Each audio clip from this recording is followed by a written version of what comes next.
दोस्तों नमस्कार, मैं हूं शीतल तिवारी। दोस्तों अनुराग यादव मामला जो है एक बार फिर सुर्खियों में है। अनुराग यादव मामले में दरोगा राजेश यादव की मार्कशीट, जो जाली मार्कशीट से उसने नौकरी पाया है, उसकी जांच शुरू हो गई है। मेरठ पुलिस यानी मेरठ के जो कप्तान है एसपी, मेरठ के एसपी जो है इस मामले को गंभीरता से देख रहे हैं और जांच कर रहे हैं। तो अगर यह मार्कशीट, अगर जाली मार्कशीट के जरिए नौकरी अगर राजेश ने किया होगा तो सामान्य बात है कि राजेश की नौकरी तो जाएगी, रिकवरी भी होगी, उसके बाद जो है जेल भी जाना होगा। उधर जो है जब यह समाचार लालता यादव यानी राजेश के पिता को पता होता है तो लालता यादव को यह समझ में आता है कि अब तो हम बर्बाद हो जाएंगे। कारण यह था कि लालता का यह पैसे का खौफ जो है, और यही पैसा था कि जो उनको जो है इतना भटका दिया था कि जो एक निर्मम तरीके से अनुराग यादव की हत्या वह करवा दिए थे। इसी पैसे के बलबूते और पैसे के घमंड पर जो है आज भी तहसीलदार और कानूनगो सबकी मति जो घूमी हुई है कि तारीख पर तारीख दे रहे हैं। तो अगर राजेश यादव की अगर नौकरी कहीं जाती है तो आप समझ लीजिए कि उसके बाद जो है एक बार फिर यह मामला जो है काफ़ी सुर्खियों में फैल जाएगा। वहीं काफ़ी जो अनुराग यादव के जो चाहने वाले थे, जो प्रशंसक हैं, जो न्याय आज भी इंतजार में बैठे हुए हैं, वह सभी मैसेज लिख करके यही कहना चाह रहे हैं कि भैया कुछ भी कुछ हो, लेकिन राजेश को जो है बख्शा न जाए। राजेश को गंभीर धाराओं में फिर इसके ऊपर अगर यह जालसाजी मार्कशीट से नौकरी किया है तो उस पर 420 419 जो भी धाराएं हैं 420 का, तो देशद्रोह का केस इसके ऊपर करके उसको अंदर कर देना चाहिए और राजेश यादव कुल मिला करके जो है अंदर जाए और राजेश यादव जो है दोबारा छूट करके बाहर न आए। दोस्तों अनुराग यादव की हत्या जो है वह पूरे प्रदेश, देश ही नहीं, विदेशों में भी जो लोग बैठे हैं वहाँ से भी लोगों के कमेंट आते हैं कि अनुराग यादव को न्याय मिलना चाहिए। लेकिन आपको क्या लगता है कि अनुराग यादव को न्याय इस तरीके से मिल पाएगा जहाँ एक और तहसीलदार न तो न्याय देने की स्थिति में है, वही दूसरी ओर तहसीलदार जो है वह तारीख पर तारीख जो है वो देता चला जा रहा है। यानी कहने का तात्पर्य यह है कि क्या अनुराग यादव इस मामले में पीड़ित परिवार को न्याय मिल पाएगा या नहीं मिल पाएगा। इसी की रिकवरी भी होगी यानी सरकार वसूलेगी भी। तो अगर पुलिस प्रशासन के साथ अगर धोखाधड़ी इसने किया होगा यानी राजेश यादव दरोगा ने, तो आप समझ लीजिए कि 420 419 का जो मुकदमा होता है यानी 420 का जो मुकदमा होता है वह इसके ऊपर 420 का मुकदमा जो है वह कायम होगा। यानी कुल मिलाकर के जो है जेल जाने का जो रास्ता है वह साफ हो गया है।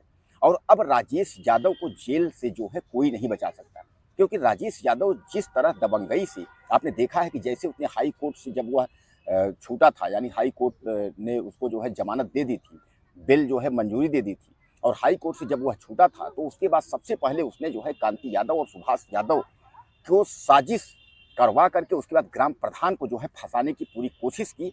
और वह बात जो है वह छुपी नहीं है, वह बात सार्वजनिक जो है खुल करके है और गांव का हर व्यक्ति यह कह रहा है कि यह फंसाई गई हुई बात है। क्योंकि प्रधान से कुछ दिन पहले भी उसी होटल पर जो है झगड़ा होना, उसके बाद 107-16 का मुकदमा होना, फिर दोबारा फिर झगड़ा होना, और उसका यह कहना कि हमारा ब्लाउज फाड़ने, रिवाल्वर लेके लहराने, यानी तमाम जो भी वहाँ कहा गया है, खासकर 452 का मतलब आप समझते हैं कि किसी की बाउंड्री डाक के मतलब घर के अंदर मारपीट करना।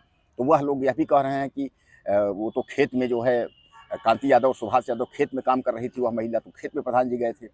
प्रधान जी के अलावा अगर बात करें अगर उस महिला यह भी कह रही है कि नहीं प्रधान जी आए थे, उनके साथ के लोग और नहीं आए। कहने का तात्पर्य यह है कि वह तो पुलिस के जांच का विषय है।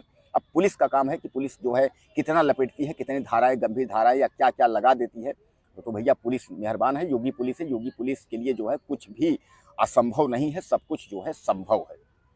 सही को गलत, गलत को सही बनाना जो है अगर किसी को सीखना है तो वह जो है राजस्व विभाग या फिर पुलिस विभाग से सीख ले, एक नहीं हजारों मामले हैं। तो कहने का तात्पर्य यह है कि कुल मिला के राजेश यादव जो है, अगर मैं एक बार फिर आपसे कह रहा हूं कि अगर इसने 420 करके और पुलिस की नौकरी हथियाई होगी तो आप यह नोट कर लीजिए कि राजेश यादव को लेने के देने पड़ जाएंगे। यानी नौकरी जाएगी अलग से, जेल होगा अलग से, और रिकवरी होगी अलग से। यानी यह व्यक्ति जो है वह बर्बाद हो जाएगा।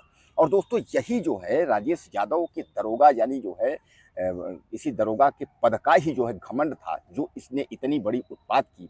और इसके घर वाले जो है, जो कि इसके पिता जो है लालता यादव, कम से कम वह बूढ़े थे, उनको तो इस तरीके का क्राइम नहीं करना चाहिए, अनुराग जैसी हत्या नहीं करनी चाहिए। अब दोस्तों अगर हम इस पे अगर बात करें कि आखिर अनुराग यादव की हत्या क्यों किया, क्या किया, इसलिए अगर बात करें तो उसकी लालता की पत्नी जो इंद्रावती है वह कचहरी यानी कोर्ट में खुलेआम कहती है, या तो पूरी ज़िंदगी जो है रामजीत यादव यानी अनुराग के पिता जो है भीख माँगते रहेंगे, लेकिन बेटा बहुत आगे निकल जाएगा। यह मैंने आपको कई वीडियो में बताया है कि लालता और यह दरोगा राजेश दरोगा के दिमाग में यही चल रहा था कि ताइक्वांडो खिलाड़ी जिस तरीके से वह लड़का होनहार था, तो जौनपुर ही नहीं वह प्रदेश और देश का नाम रोशन करता, इसलिए कि वह ताइक्वांडो खिलाड़ी था और खेल जगत में जो है वह एक इतिहास रच देता। यही इनसे देखा नहीं गया था, जिसलिए जो है उसकी गला काट करके इन लोगों ने जो है हत्या कर दी। और यह प्लान जो है एक सोची समझी साजिश थी, उसके रणनीति के तहत इन लोगों ने जो है प्लान बनाया था। तो कुल मिलाकर के इन्होंने प्लान बनाया, उसकी आज वह दुनिया में वह लड़का नहीं है। लेकिन जो पाप है वह दोस्तों पाप कहीं जाता नहीं है। पाप आप समझ लीजिए कि आपके सर पर जो है मंडराएगा और जो है चारों तरफ आपके जो है घूमेगा और वह पाप आपको जो है बर्बाद करके रख देगा। अब यहीं से लालता यादव की जो बर्बादी का जो पतन का जो रास्ता है वह शुरू हो गया है। सारा परिवार जेल में, बच्चे औरतें जो है भिखारी की तरह भागते भागते, और उसके बाद जो है जो दरोगा की जिसकी जो है गर्व था, जिसका गुमान था, उसकी नौकरी जाना अलग से और पतन होना अलग से। और जब दरोगा की नौकरी उसके बाद जब चली जाएगी तो जो सिस्टम था, जो अधिकारी और कर्मचारी का जो सिस्टम था ताना बाना, वह फिर सब गायब हो जाएगा और फिर जो है झंडू बाम बन जाएंगे, यानी मक्खनचूआ बन जाएंगे, मक्खनचू। तो अभी तो जो हम लोग बोलते हैं कि दरोगा राजेश यादव, फिर ये कहा जाएगा कि दरोगा नहीं फिर मक्खनचू यादव। अगर इसने पुलिस विभाग को धोखा दिया होगा तो, और अगर नहीं दिया होगा तो छूट करके आए हैं, अपना नौकरी ज्वाइन किया है, नौकरी कर रहा है, फिर कोई दिक्कत ही नहीं है। दोस्तों क्या लगता है अब राजेश यादव के मामले में, इस और अनुराग यादव के मामले में? अपनी राय आप मुझे ज़्यादा से ज़्यादा दीजिए। मैं ज़्यादा से ज़्यादा कोशिश करता हूँ कि अनुराग यादव के बारे में जो भी अपडेट होता है तो मैं आपको जो है बताता हूँ। तो अपनी राय दीजिएगा, चैनल को सब्सक्राइब कर लीजिए। अगली वीडियो में फिर मिलते हैं।